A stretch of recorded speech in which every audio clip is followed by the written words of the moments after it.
Ray optics chapter का जो हमारा नेक्स्ट टॉपिक है वो है ऑप्टिकल इंस्ट्रूमेंट्स। अभी हम लोग स्टार्ट करने जा रहे हैं optical instruments. And optical instruments में हमको अलग अलग टाइप के इंस्ट्रूमेंट स्टडी करने हैं। Simple microscope, compound microscope, telescope. But शुरुआत हम लोग करेंगे ह्यूमन आई से।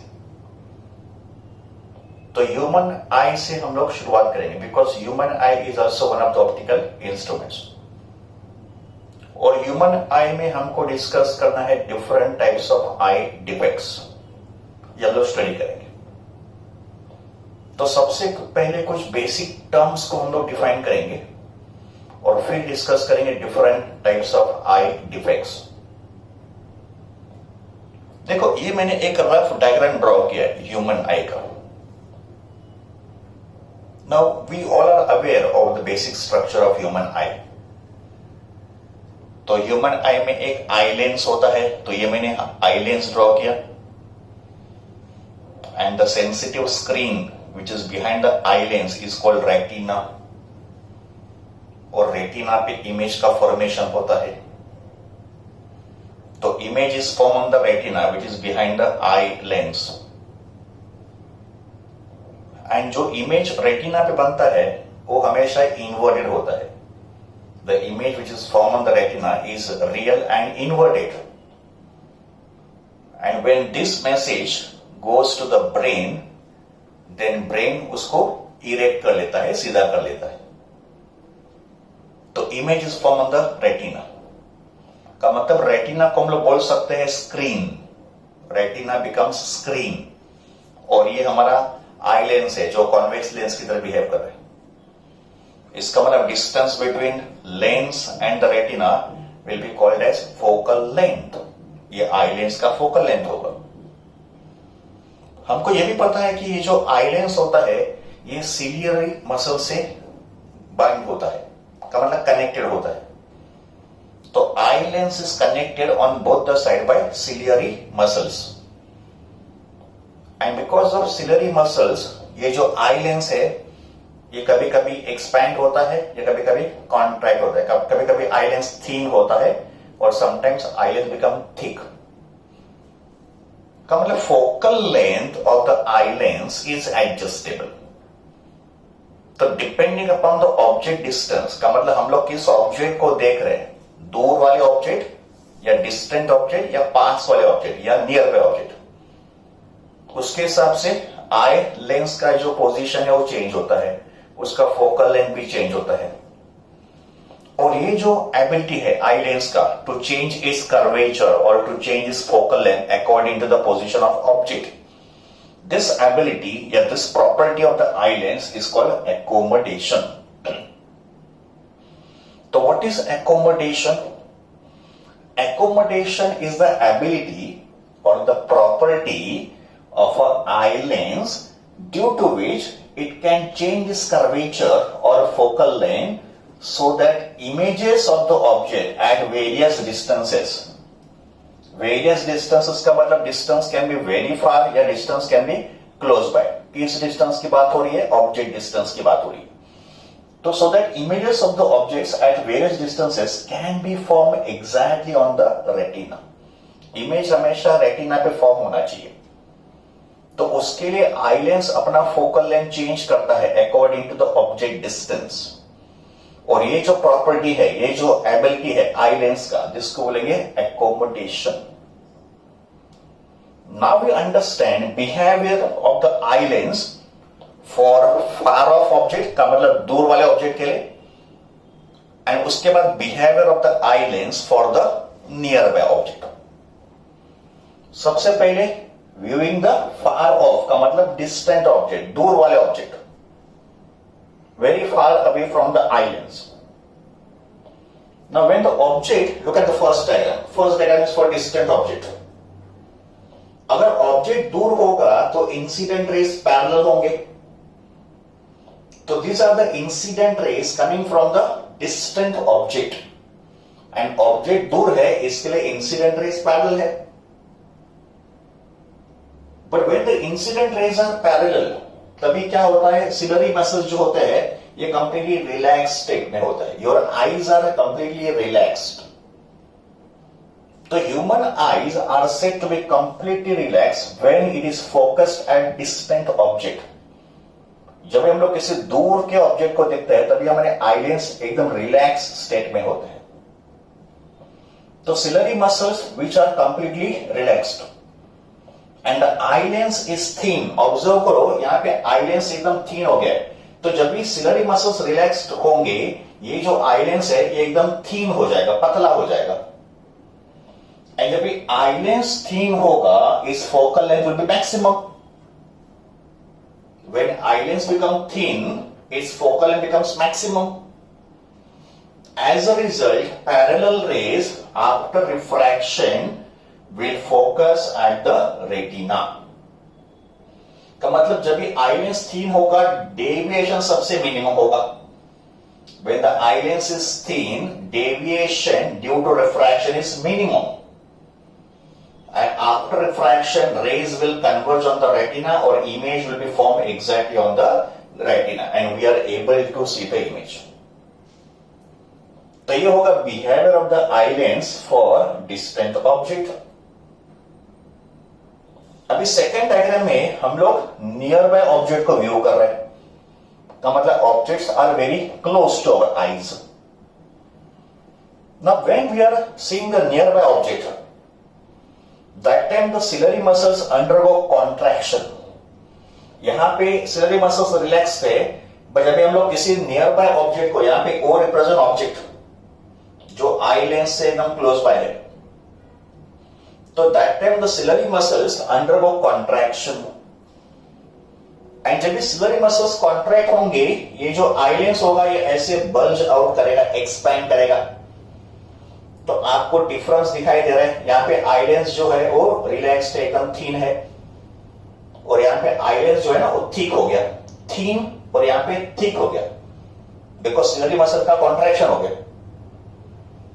तो for near by object, ciliary muscles which are connecting the eye lens, ciliary muscles यहां पे होंगे, तो they will undergo contraction. As a result eye lens become thick, and अगर आई लेंस थिक होगा, its focal length will be reduced.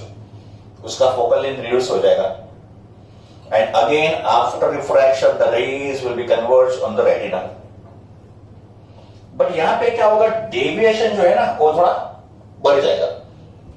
तो first case में in the relax state deviation is minimum, in the second state deviation is maximum. और यहां पे भी क्या होंगे, all the refracted rays will be converge on the retina.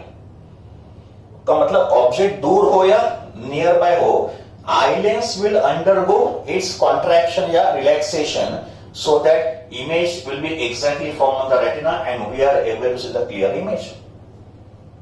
तो ये जो ability है eye lens का to adjust its focal length to form a clear image on the retina, this is called accommodation. तो ये तो हो गया basic behavior of the eye lens for the distant object and for the nearby object. दो important distance को हम लोग define करेंगे. Two important distances for a normal vision या नॉर्मल आई. सबसे पहला जो डिस्टेंस है उसको बोलेंगे distance, least distance of distinct vision. Least distance of distinct vision, also called near point. और नियर पॉइंट का सिंबल होता है कैपिटल डी. तो least distance of distinct vision, also called near point, उसका सिंबल है कैपिटल डी. और ये होता है minimum distance from the I. Least distance of distinct vision is the minimum distance of an object from the I eight which I can see the object clearly and distinctly. का मतलब किसी object को अगर clearly और distinctly view करना है या उसको देखना है, तो ऑब्जेक्ट, ये समझो ऑब्जेक्ट है, तो ऑब्जेक्ट और आई के बीच में एक मिनिमम डिस्टेंस होना चाहिए जहां पे I can see the object clearly without any strain in the eyes. तो such a minimum distance for clear vision is called near point या least distance of distinct vision. And for a normal eye का मतलब without any eye defect, normal healthy eye. तो उसके लिए ये जो near point होता है उसका वैल्यू होता है 25 सेंटीमीटर. तो इन numerical near point also called least distance of distinct vision, उसका वैल्यू कितना होगा 25 सेंटीमीटर. बट ये जो नियर पॉइंट है ये पर्सन के एज पे भी डिपेंड करता है. का मतलब बच्चों से लेके बूढ़ों तक, from child to the old age people, near point 25 centimetre नहीं होता. ये तो एक नॉर्मल हेल्थी ह्यूमन बीइंग का नियर पॉइंट है 25 सेंटीमीटर, जो हम लोग न्यूमेरिकल में यूज करते हैं. But near point can change with the age of a person. का मतलब अगर कोई बच्चा है 10 इयर्स का, अगर कोई बच्चा है तो उसके लिए नियर पॉइंट होगा approximately 8 centimetre. A child of 10 years of age can see the object as close as 8 centimeter clearly without any strain in the eyes. But जैसे एज बढ़ता है वैसे नियर पॉइंट आगे आगे शिफ्ट होता है. It goes on increasing. And for a person of say about 60 years of age, old age person अगर है 60 years का, तो उसके लिए near point can be as long as 200 centimetre. का मतलब 60 ईयर का person can not see the object kept at 25 centimetre. He can see the object clearly when object is at 200 centimetre. तो near point changes with the age of a person. And the second distance जो होता है उसको बोलते हैं far point. Far point होगा maximum distance of an object, maximum distance of an object at which object can be seen clearly by the eye. तो maximum distance को बोलेंगे फार पॉइंट और मिनिमम डिस्टेंस को बोलेंगे नियर पॉइंट. और ये जो फार पॉइंट होता है उसका वैल्यू कितना होता है for the normal human being? It is infinite. For the normal human being, the value of far point is considered to be infinity. मतलब person can C distance object kept at a far distance. Infinite का मतलब technically वो infinite नहीं होगा, but वो दूर दूर के ऑब्जेक्ट देख पाएगा. But theoretically we take it as infinity. तो for normal eye near point is 25 centimetre and for the normal eye far point will be infinity. तो फर्स्ट डायग्राम में object is at far point. Far point का मतलब कहां पे होगा? Infinity पे. तो eye lens will adjust its focal length such that image will be form at retina. का मतलब आई लेंस अपने आप को एडजस्ट कर लेगा, वो 3 हो जाएगा और इमेज एग्जैक्टली रेटिना पे फॉर्म होगा. तो फर्स्ट डायग्राम में eyes are focused at far point which is infinite. And second diagram में ऑब्जेक्ट जो है it is placed at 25 centimetre. का मतलब ये तो हो गया नियर पॉइंट डिस्टेंस. तो नियर पॉइंट के लिए eye lens become thick, far point के लिए eye lens become thin and near point के लिए eye lens become thick such that again the image is form at retina. का मतलब eye lens अपने आप को एडजस्ट कर लेगा. It will adjust curvature and focal length such that image will be formed at retina, whether object is at infinity or whether object is at least distance of distinct vision, also called near point. तो ये हो गया concept of near point and far point. Let us now discuss different defects of vision. First defect जो हम लोग discuss करने जा रहे हैं वो है myopia. And myopia is also called as near-sightedness या short-sightedness. The first defect of vision is myopia, also called near-sightedness. For a normal human eye, near point होता है 25 सेंटीमीटर पे. नियर पॉइंट का मतलब least distance of distinct vision, ये कितना होता है 25 सेंटीमीटर। और फार पॉइंट कहां पे होता है एट इंफिनिटी। तो range of vision is a distance between near point and the far point. Range of vision is a distance between near point and the far point. इसका मतलब normal human आई के लिए range of vision is between 25 centimeter to infinite, near point to far point, 25 centimeter to infinity. But because of some defect in the vision, ये जो range है ये कम हो जाता है, range is reduced. In myopia, person can see the nearby object clearly. का मतलब उसका नियर पॉइंट जो है वो अभी 25 सेंटीमीटर पे है। There is no change in the near point. का मतलब person can see the nearby object clearly. Near point is fixed. वो change नहीं हुआ है। But when a person is suffering from myopia, the person cannot see the distant object clearly. तो myopia जो defect है उसमें person can see the near by object clearly. इसका मतलब near point is still at 25 centimetre, but person is unable to see the distant object clearly. का मतलब distant object उसको blurred दिखाई देंगे। अगर रे डायग्राम में समझना होगा तो देखो, और ये आई लेंस है and object is at infinity. So when object is at infinity, parallel rays will fall on the eye lens and they will converge at a point before the retina. का मतलब these rays are supposed to meet, intersect at retina, जहां पे image formation होगा। और अगर image retina पे बनेगा तो हमको क्लियरली दिखाई देगा। बट मायोपिक डिफेक्ट में क्या होता है कि raise coming from the far point, का मतलब इंफिनिटी से अगर रेज आएंगे तो they will converge at a point before the retina. का मतलब image is form before the retina, in front of the retina, and therefore image will not be seen clearly. तो this defect is myopia.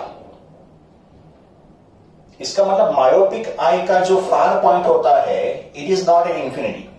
Near point तो fixed होगा 25 centimetre, but myopic person का जो फार point होगा वो infinity नहीं होगा। का मतलब ऑब्जेक्ट को इंफिनिटी से थोड़ा नजदीक लाना पड़ेगा तभी पर्सन को ऑब्जेक्ट दिखाई देगा। अगर पर्सन दूर वाले ऑब्जेक्ट नहीं देख पा रहे तो उन ऑब्जेक्ट को पर्सन के नजदीक लाना पड़ेगा तभी उसको प्रॉपर्ली देख पाएगा। In other words, far point of a myopic eye is less than infinity. Try to understand. Far point f of a myopic eye is less than infinity. For a normal eye, far point होता है infinity पे, but myopic eye का जो far point होगा वो infinity पे नहीं होगा because वो far of object को distantly नहीं देख पा रहा है, clearly नहीं देख पा रहा है। तो उसका जो far point है वो less than infinity होगा, it comes closer. तो suppose this is the far point of a myopic eye. का मतलब ऑब्जेक्ट को अगर यहां पे रखेंगे तो फिर रेस प्रॉपरली रेटिना पे कन्वर्ज होंगे। का मतलब इमेज रेटिना पे फॉर्म होगा और ये ऑब्जेक्ट का इमेज क्लियरली देख पाएगा। बट अगर हमने ऑब्जेक्ट को इससे दूर रखा, any distance beyond this point, तो फिर इस ऑब्जेक्ट का इमेज रेटिना पे नहीं बनेगा। It is form before the retina and image will not be clear. So this is what happens in a myopic person, या in a myopic defect. So in myopia, person suffering from this defect can see the nearby object clearly. का मतलब near point remains fixed, but he is unable to see the distant object clearly. The rays from the far object are focused in front of the retina. The rays coming from the far object are intersecting before the retina. They are focused before the retina, in front of the retina. And the far point of the myopic eye become less than infinity. Okay, अभी इस defect को correct कैसे करते हैं? Correction of myopia. Myopia defect is corrected using concave lens या diverging lens. Concave lens is also called diverging lens. तो अगर near sightedness आपको करेक्ट करना है, इस विजन को अगर आपको करेक्ट करना है, तो we will have to use concave lens of suitable focal length या सुटेबल पावर. तो एक सुटेबल फोकल लेंथ का या एक सुटेबल पावर का कॉन्केव लेंस यूज करके myopia defect can be corrected, and that correction is shown in the third diagram. तो third diagram में हमने कॉन्केव लेंस यूज किया है. तो ये कॉन्केव लेंस क्या करेगा? डिस्टेंट ऑब्जेक्ट के जो रेज है, these are the rays coming from the distant object. तो ये डिस्टेंट ऑब्जेक्ट की जो रेज है, ये पहले वो डाइवर्ज करेगा, और डाइवर्ज करने के बाद after refraction to the eye lens they are made to converge on the retina. का मतलब इमेज जो है वो प्रॉपर्ली रेटिना पे बनेगा. और इन डाइवर्जिंग रेस के लिए जो इमेज बनेगा या जो ऑब्जेक्ट होगा वो यहां पे होगा. ठीक है, इसका मतलब ऑब्जेक्ट जो है वो फार पॉइंट पे है और इमेज यहां बन रहा है, वर्चुअल इमेज यहां बन रहा है. तो this is how myopia defect can be corrected. अभी इसके न्यूमेरिकल्स कैसे सॉल्व करने हैं? How to solve the numericals based on myopia defect. तो फॉर्मूला एकदम इजी है, हमको जनरल लेंस इक्वेशन अप्लाई करना है. मायोपिया प्रॉब्लम को सॉल्व करने के लिए, problem based on myopia defect solve करने के लिए we just have to apply lens formula, general lens formula. And what is general lens formula? 1/f equals to 1/v minus 1/u. बस ये formula apply करना है. And 1/f is also equals to power p. ठीक है, तो इसी formula से हमको क्वेश्चन को सॉल्व करना है. हमको पूछेंगे What is the required power of a lens? हमको क्वेश्चन में फोकल लेंथ या पावर पूछेंगे, तो पावर या फोकल हमको इस फॉर्मूला से फाइंड करना है using general lens equation 1/f equals to 1/v minus 1/u. तो p इक्वल्स टू 1/f जो हमको फाइंड करना होगा, आइदर f पूछेंगे या तो पावर पूछेंगे. उसके फॉर्मूला होगा 1/ distance of far point in metre. Distance of far point, कौन सा far point? Far point of myopic eye जो हमको दिया जाएगा. तो यहां पे जो इमेज बनेगा ये न्यू फार पॉइंट पे बनेगा. ऑब्जेक्ट का जो इमेज बनेगा वो कहां बनेगा? At the new far point of a person. तो this is 1/ distance of far point. का मतलब जो न्यू फार पॉइंट है ना, जो इन्फिनिटी पे नहीं होगा, जो शिफ्ट होकर आगे चला गया है, तो ये जो न्यू फार पॉइंट होगा ऑफ मायोपिक आई, वहां पे इमेज का फॉर्मेशन होगा. तो 1/ distance of far point in metre. तभी अगर फोकल लेंथ मीटर में होगा, अभी ये डिस्टेंस मीटर में होगा, तभी फोकल लेंथ मीटर में होगा, पावर भी डायोमीटर में होगा. And minus 1/ object distance in metre. तो 1/ distance of new far point minus 1/ distance of object. ये सिंपल फॉर्मूला अप्लाई करना है. बस आपको क्वेश्चन में ऑब्जेक्ट डिस्टेंस और फार पॉइंट का डिस्टेंस आइडेंटिफाई करना आना चाहिए. अगर ऑब्जेक्ट डिस्टेंस नहीं दिया है, सपोज क्वेश्चन में ऑब्जेक्ट डिस्टेंस नहीं दिया है, तो when object distance is not given will take it at infinity. है ना, मायोपिक करेक्शन में अगर ऑब्जेक्ट डिस्टेंस हमको क्वेश्चन में नहीं दिया है तो उसको इनफाइनाइट एज्यूम करना है. और अगर ऑब्जेक्ट डिस्टेंस क्वेश्चन में दिया है तो उसको यूज करना है. पर अगर ऑब्जेक्ट डिस्टेंस नहीं दिया है तो it is consider as infinity. Okay, तो 1/ distance of far point minus 1/ distance of object. ये अगर आप सॉल्व करोगे तो आपको फोकल लेंथ भी मिलेगा और पावर भी मिलेगा. साइन कन्वेंशंस भी अप्लाई करना है. एंड साइन कन्वेंशंस क्या होंगे?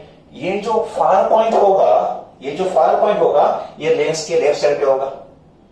इसका मतलब बाय साइन कन्वेंशन ये जो न्यू फार पॉइंट होगा ये निगेटिव होगा, तो डिस्टेंस ऑफ फार पॉइंट, ये जो डिस्टेंस होगा उसको हम लोग निगेटिव कंसीडर करेंगे। क्यों निगेटिव कंसीडर करेंगे? बिकॉज ये लेंस के लेफ्ट साइड पे। एंड ऑब्जेक्ट डिस्टेंस भी निगेटिव होगा बिकॉज ऑब्जेक्ट भी तो यहां पे होगा, का मतलब ऑब्जेक्ट किधर भी होगा because of this lens used, object कहां पे भी होगा उसका जो इमेज है ना, वर्चुअल इमेज, वो यहां बनेगा at the new far point. ठीक है, और फिर इस ये जो इमेज होगा ये बनेगा ऑब्जेक्ट फॉर द नॉर्मल आई। ये जो आई है ना, आई लेंस, उसके लिए ऑब्जेक्ट का काम करेगा और फिर इमेज यहां बनेगा। Try to understand this confusion. Object can be placed anywhere, ठीक है, beyond this focus, beyond this far point, तो उसका जो वर्चुअल इमेज बनेगा वो यहां बनेगा। कहां पे बनेगा? At the far point of myopic आई। और फिर हमको इमेज यहां मिलेगा एग्जैक्टली ऑन द रेटिना। तो यहां पे distance of far point negative होगा by sign convention, object distance भी निगेटिव होगा। एंड अगर आप इसको सॉल्व करोगे तो आपका जो आंसर आएगा एफ का या पावर का वो भी निगेटिव आएगा। और निगेटिव आपका आंसर आना ही है बिकॉज आपने कॉन्केव लेंस यूज किया, और कॉन्केव लेंस का focal length as well as power is always negative. तो मायोपिक टाइप के प्रॉब्लम जो है, मायोपिक डिफेक्ट के जो प्रॉब्लम्स है वो आपको इस मेथड से सॉल्व करने हैं। ठीक है, इसका मतलब अगर कोई पर्सन स्पेक्टेकल्स वेयर कर रहा है, if a person is wearing a spectacle और उस स्पेक्टेकल में उसने कॉन्केव लेंस यूज किया है, तो मायोपिक पर्सन अगर कोई स्पेक्टेकल यूज कर रहा है यूजिंग कॉन्केव लेंस और जब ये ऑब्जेक्ट को देख रहा है तो एक्चुअल में ऑब्जेक्ट को नहीं देख रहा है, उसका इमेज देख रहा है। Try to understand, when a person using spectacle, he is not looking at the object, he is looking at the image, जो वर्चुअल इमेज फॉर्म हुआ है। इसका मतलब अगर पर्सन ये स्पेक्टेकल पहना है तो पर्सन उस ऑब्जेक्ट को देख पा रहा है, तो ऑब्जेक्ट नहीं देख रहा, वो इमेज देख रहा है। और वो इमेज कहां पे बना है? Eight far point. का मतलब ऑब्जेक्ट कहीं और होगा, उसका इमेज फार पॉइंट पे फॉर्म हुआ है और पर्सन जो है उस इमेज को देख रहा है, और इसी इमेज का यहां पे हमको इमेज मिल रहा है। तो this is first defect of vision called myopia और near sightedness. Second type of defect is called hypermetropia. Hypermetropia is also called long-sightedness. Hypermetropia, also called long-sightedness. Now, ये जो डिफेक्ट है विजन का, उसमें person can see the far object clearly. दूर के object person को clearly दिखाई देंगे, but person is unable to see the near by object clearly. का मतलब उसका जो नियर पॉइंट है वो 25 सेंटीमीटर नहीं होगा। इसका जो नियर पॉइंट है, इस पर्सन का जो नियर पॉइंट है, ये 25 सेंटीमीटर से भी आगे चला जाएगा। तो in hypermetropia defect person can see the distant object, का मतलब far object clearly, but person can not see the near by object clearly. Okay, and image of the near point will be form behind the retina. तो मतलब उसका near point जो shift हो चुका है, it is greater than 25 centimetre. Let us understand this with help of रे diagram. तो first diagram में अगर ऑब्जेक्ट नॉर्मल नियर पॉइंट पे रखा है, यहां पे एन का मतलब normal near point, and normal eye के लिए नियर पॉइंट कितना होता है? 25 सेंटीमीटर। का मतलब अगर ऑब्जेक्ट 25 सेंटीमीटर पे रखा है तो इस ऑब्जेक्ट का जो इमेज है वो रेटिना पे फॉर्म नहीं होगा, it is form behind the retina. Far object का इमेज का मतलब अगर ऑब्जेक्ट फार ऑफ होगा तो उसका इमेज बनेगा रेटिना पे, बट अगर ऑब्जेक्ट क्लोज बाय होगा, का मतलब नियर पॉइंट पे होगा, का मतलब 25 सेंटीमीटर पे होगा, तो ऑब्जेक्ट अगर यहां पे होगा तो उसका इमेज रेटिना के पीछे फॉर्म होगा। As a result image will not be clear. इसका मतलब इस पर्सन का जो नियर पॉइंट है वो अभी 25 सेंटीमीटर नहीं है, वो 25 सेंटीमीटर से ज्यादा है। का मतलब ऑब्जेक्ट को अगर 25 सेंटीमीटर से थोड़ा दूर रखा, मान लो ये हो गया new near point of the hypermetropic eye, तो इसका ये जो डिफेक्ट है उस पर्सन का नियर पॉइंट शिफ्ट हो चुका है, समझो ये उसका न्यू नियर पॉइंट है। तो यहां पे रखा हुआ ऑब्जेक्ट उस पर्सन को क्लियरली दिखाई देगा, और इसके पीछे अगर ऑब्जेक्ट कहां पे भी रखोगे तो इमेज उसको रेटिना पे ही मिलेगा, का मतलब इमेज उसको क्लियर दिखाई देगा। इसका मतलब इस पर्सन का रेंज जो है ना, विजन का जो रेंज है वो डिक्रीज हो चुका है। रेंज इज डिक्रीज, रेंज का मतलब distance between far point and near point, तो उसका रेंज डिक्रीज हो गया। एंड रेंज क्यों डिक्रीज हो गया? बिकॉज उसका जो नियर पॉइंट है जो यूजुअली 25 सेंटीमीटर होता है वो शिफ्ट होके अभी ग्रेटर देन 25 सेंटीमीटर हो गया। तो यहां पे अगर ऑब्जेक्ट रखेंगे तो इमेज उसको क्लियरली दिखाई देगा, बिकॉज इमेज रेटिना पे फॉर्म हो रहा है। और इसके बियॉन्ड, इस नियर पॉइंट के बियॉन्ड अगर ऑब्जेक्ट रखेंगे तो इमेज यहां पे ही बनेगा। ठीक है, अभी इस डिफेक्ट को कैसे हमको रेक्टिफाई करना है? तो correction of hypermetropia, this defect is corrected by using convex lens. Convex lens is also called converging lens. तो hypermetropia या long sightedness is corrected by using convex lens या using converging lens of suitable focal length या suitable power. तो देखो third diagram में, तो third diagram में हम लोग क्या करेंगे, कॉन्वेक्स लेंस यूज करेंगे। तो मतलब ये जो आई लेंस है उसके सामने कॉन्वेक्स लेंस होगा। तो person suffering from hypermetropia will use spectacles having convex lens. तो इस कॉन्वेक्स लेंस से क्या होगा कि image of the object is form eight the new near point of the person. तो देखो ऑब्जेक्ट यहां पे होगा, ऑब्जेक्ट कहां पे होगा? At the normal near point, and normal near point कहां पे होता है? 25 सेंटीमीटर पे होता है। तो object is at 25 centimetre from the lens, and because of refraction through the convex lens इस ऑब्जेक्ट का जो इमेज बनेगा वो यहां पे ही बनेगा, वर्चुअल इमेज बनेगा ये। तो रियल ऑब्जेक्ट का वर्चुअल इमेज बनेगा, और ये इमेज किसने फॉर्म किया? कॉन्वेक्स लेंस ने फॉर्म किया। एंड न्यू इमेज का मतलब ये जो वर्चुअल इमेज फॉर्म होगा ये कहां पर फॉर्म होगा? At the new near point of the hypermetropic eye. तो फिर ये जो इमेज फॉर्म किया है इस लेंस ने, it will behave like object, और इस ऑब्जेक्ट का हमको इमेज मिलेगा ऑन द रेटिना। तो इस तरीके से हाइपरमेट्रोपिया डिफेक्ट करेक्ट होगा कि अगर ऑब्जेक्ट को रखा है नियर पॉइंट पे, कौन सा near point? Normal near point पे 25 सेंटीमीटर पे, तो because of refraction of the rays through the convex lens इसका एक इमेज बनेगा जो होगा वर्चुअल। तो इस रियल ऑब्जेक्ट का एक वर्चुअल इमेज बनेगा, और ये इमेज कहां बनेगा? At the new near point of the hypermetropic I. Well, this image of the object will be refracted through the eye lens and we get the proper image on the retina जो एकदम clear होगा। तो object यहां पे होगा, image यहां पे बनेगा। तो ऑब्जेक्ट को रखा है eight normal near point and image form हो रहा है eight the new near point. तो अगर इस लेंस का हमको पावर या फोकल लेंथ फाइंड करना है तो फॉर्मूला वही होगा, general equation 1/f equals to 1/v minus 1/u. तो power is 1/f which is equal to 1/v, but यहां पे v होगा distance of new near point in metre. ऐसा यूनिट में ये डिस्टेंस मीटर में होगा। तो distance of new near point, distance of new near point ये होगा इमेज डिस्टेंस। तो distance of new near point minus 1 distance of object. Object distance अगर क्वेश्चन में दिया है तो उसको यूज करेंगे, बट अगर क्वेश्चन में object distance is not given then it is taken as 25 centimetre.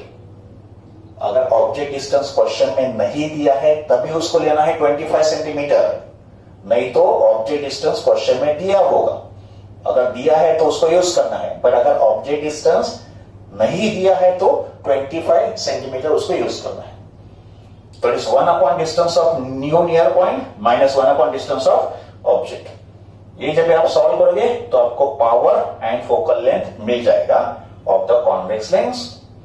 Sign convention भी यूज करना है, और साइन कन्वेंशन क्या होगा, ये जो नियर पॉइंट का डिस्टेंस होगा ये निगेटिव होगा because it is on the left hand side.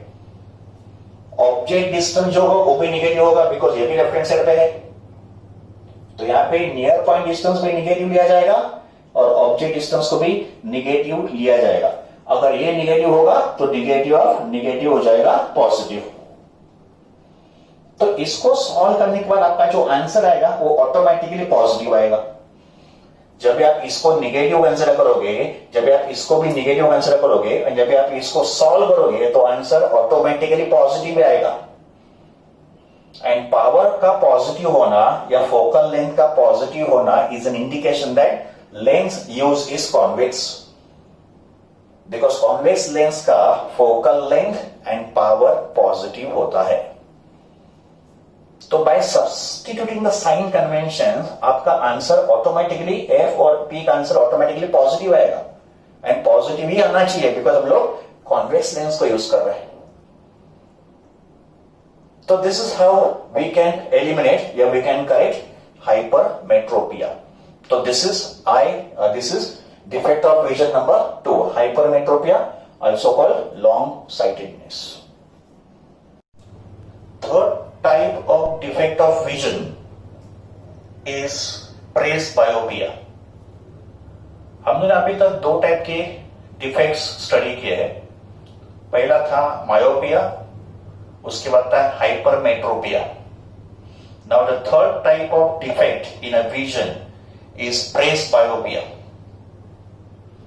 This defect, presbyopia, is similar to that of hypermetropia. तो presbyopia और hypermetropia almost similar है, and hypermetropia is also called long-sightedness. तो in presbyopia, a person having this defect can see the distant object clearly. उसको दूर वाले object दिखाई देंगे, but he is unable to see the nearby object clearly. का मतलब जैसे हाइपरमेट्रोपिया में होता है वैसे ही प्रेसबायोपिया में भी होगा। डिस्टेंट ऑब्जेक्ट क्लियरली विजिबल होंगे but near by object clearly visible नहीं होंगे। तो फिर डिफरेंस क्या है? प्रेसबायोपिया और हाइपरमेट्रोपिया में डिफरेंस क्या है? अगर दोनों में सेम फिनोमेना हो रहा है तो डिफरेंस क्या है? डिफरेंस ये है कि ये जो प्रेसबायोपिया है it occurs due to old age. का मतलब reason for presbyopia defect is old age. का मतलब अबव 40 इयर्स या अबव 45 इयर्स। तो 40 साल के बाद या 45 इयर्स के बाद व्हाट हैपेंस, हमारे जो सिलरी मसल्स है वो थोड़े स्टीफ हो जाते हैं। तो in old people, elderly people जो 40 या 45 इयर्स के ऊपर एज के होते हैं उनमें सिलरी मसल्स का स्टिफनिंग होता है, थोड़े रिजिड हो जाते हैं और उससे आई लेंस जो है वो अपना फ्लेक्सिबिलिटी लूज करता है। तो because of stiffening of the ciliary muscles eye lens loses flexibility and therefore power of accommodation of the eye lens also decreases. So this is a main cause of presbyopia.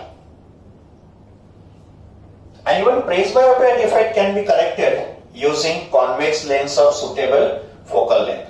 तो जैसे hypermetropia को correct करने के लिए we have to use convex lens of suitable length, वैसे presbyopia defect can also be corrected by using convex lens of suitable focal length. तो this is eye defect number 3 and that is called presbyopia. Fourth defect of vision and the last defect is astigmatism. Defect का नाम है astigmatism. Now इस particular type में object में अगर vertical and horizontal lines है suppose उन्होंने object को वायर मेश के फॉर्म में लिया, का मतलब आप उस ऑब्जेक्ट को व्यू कर रहे हो जिसमें वर्टिकल लाइंस है और हॉरिजॉन्टल लाइंस है। तो एस्टिग्मेटिज्म जो डिफेक्ट होगा उसमें या तो वर्टिकल लाइंस या हॉरिजॉन्टल लाइंस हमको क्लियरली दिखाई नहीं देंगे, उसमें डिस्टॉर्शन होगा। फॉर एग्जाम्पल ये ऑब्जेक्ट है जो वायर मेश के फॉर्म में है, इसमें देखो हॉरिजॉन्टल लाइंस भी है और वर्टिकल लाइंस भी है, पर इसका जो इमेज फॉर्म हो रहा है रेटिना पे ये कुछ ऐसा दिखाई दे रहा है, का मतलब यहां पे vertical lines and horizontal lines are appearing distorted. तो दिस पर्टिकुलर डिफेक्ट जिसमें horizontal and vertical view of the object clearly दिखाई नहीं देगा, this defect is called astigmatism. और ये उस टाइप के ऑब्जेक्ट में हमको ज्यादा दिखाई देता है जिस ऑब्जेक्ट में हॉरिजॉन्टल एंड वर्टिकल लाइंस होते हैं, जैसे वायर मेश। तो what is astigmatism? It is a defect of vision in which a person cannot simultaneously see both the vertical and horizontal view of the object with the same clarity। जैसे आपको first diagram में दिखाई दे रहा है कि object में अगर horizontal and vertical lines है तो these lines will not be seen clearly on the retina। And astigmatism defect जो होता है it usually occur with myopia या hypermetropia। तो मायोपिया के साथ एस्टिग्मेटिज्म या हाइपरमेट्रोपिया के साथ एस्टिग्मेटिज्म हमको डिफेक्ट दिखाई देता है। तो this defect is normally followed by either myopia या hypermetropia. Now what is the cause of astigmatism? ऐसे क्यों होता है, इसका कॉज क्या है? तो astigmatism defect occurs when the cornea is not perfectly spherical in shape. Usually cornea spherical shape में होता है, बट जिस आई में कॉर्निया परफेक्टली स्फेरिकल नहीं है, एंड अगर वो परफेक्टली स्फेरिकल नहीं होगा तो उसका जो कर्वेचर होगा यूनिफॉर्म नहीं होगा, बिकॉज स्फीयर में तो कर्वेचर यूनिफॉर्म होता है। तो if cornea is not perfectly spherical in shape then it will not have a uniform curvature. And अगर कर्वेचर यूनिफॉर्म नहीं है, कांस्टेंट नहीं है, तो आइदर वर्टिकल प्लेन में कर्वेचर ज्यादा होगा या हॉरिजॉन्टल प्लेन में कर्वेचर ज्यादा होगा। It can be anywhere, either curvature of vertical plane is larger या curvature of horizontal plane is larger. तो कॉर्निया का स्फेरिकल ना होना is the main cause of astigmatism. तो इसमें क्या होगा, either curvature of vertical plane is large या curvature of horizontal plane is large. तो उसकी वजह से या तो वर्टिकल या हॉरिजॉन्टल व्यू डिस्टॉर्टेड हमको दिखेगा ऑब्जेक्ट का। Now what is a remedy for this? Astigmatism correct कैसे होगा, इसका रेमेडी क्या होगा, उसका सॉल्यूशन क्या होगा? तो correction of astigmatism, astigmatism can be corrected by using cylindrical lens. Cylindrical lens हम लोग यूज करेंगे with suitable radius of curvature. तो सेकंड डायग्राम में हमने एस्टिग्मेटिज्म का करेक्शन दिखाया है कि एक सिलेंड्रिकल लेंस यूज करेंगे और इस सिलेंड्रिकल लेंस का एक सुटेबल रेडियस ऑफ कर्वेचर होगा। तो ऐसा सिलेंड्रिकल लेंस यूज करने से वो जो हॉरिजॉन्टल या वर्टिकल लेंस में डिस्टॉर्टेड हुआ था वो डिस्टॉर्शन हमारा रिमूव हो जाएगा and we will get the exact image of the object. मतलब horizontal lines will appear as horizontal lines and vertical lines का image will appear as vertical lines। तो astigmatism defect can be corrected by using cylindrical lens with suitable या proper radius of curvature। तो ऐसा cylindrical lens use करने से horizontal object का image जो है वो horizontal line के फॉर्म में दिखाई देगा, और अगर ऑब्जेक्ट वर्टिकल लाइंस के फॉर्म में है तो उसका इमेज भी वर्टिकल लाइंस के फॉर्म में दिखाई देगा। का मतलब वो जो डिस्टॉर्शन हुआ था हॉरिजॉन्टल एंड वर्टिकल लाइंस में वो डिस्टॉर्शन भी रिमूव हो जाएगा। तो this is how we can do the correction for astigmatism. तो ये हो गया fourth defect of vision. It is called astigmatism. So we have covered all the defects of vision.